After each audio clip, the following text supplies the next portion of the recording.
চরমনের মৌলানা ইসাক রহমতুল্লাহ আলাই, ওনাকেও দেখছি আমি। মৌলানা ইসাক রহমতুল্লাহ আলাই ওনাকেও দেখছি। উনি, আমরা যখন ওই সময় লেখাপড়া করি, ওই সময় যে আমরা আমাদের মাদ্রাসা গেছে, খালে দিয়া মাদ্রাসা গেছে, খালের মধ্যে যাইতে সময় আল্লাহ, ওই সময় তো মোবাইল টোবাইল নাই। আল্লাহ আকবার।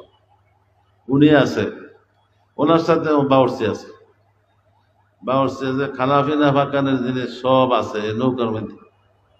এই বাউর্চি পাকায়, উনি খানা খায় আর বয়ান করে। কোনো খানা খায় নাই, কেউ কোনো খানা খায় না, কেউই কোনো খানা খাওয়াইতে পারে নাই। এই বাউর্চি পাকাইছে, বাস ওই খানা খাইছে, এরপরে তো বয়ান করছে, আবার নমাজ টমাজ করে নৌকার মধ্যে যাইয়া রয়েছে। আল্লাহ আল্লাহ। রাত্রে ছিল শুধু মাথায়, আর এই খানা টানা যা আছে সব নৌকার থেকে নিজের বাউর্চি খানা পিনা পাকাইছে, নিজের মাইক, এই মাইক চালায় বয়ান করছে। এরপরে যে আবার মাইক লয়ে এসে, বাউর্চি লয়ে এসে, সব লইয়া আবার যেখানে গেছে এটি দিয়ে করছে। আল্লাহ, এই অবস্থা ছিল ওনার। এই অবস্থার কারণে আল্লাহ পাক এখন দেখেন এই বাংলাদেশে কি অবস্থা।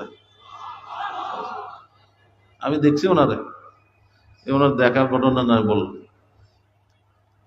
আল্লাহ।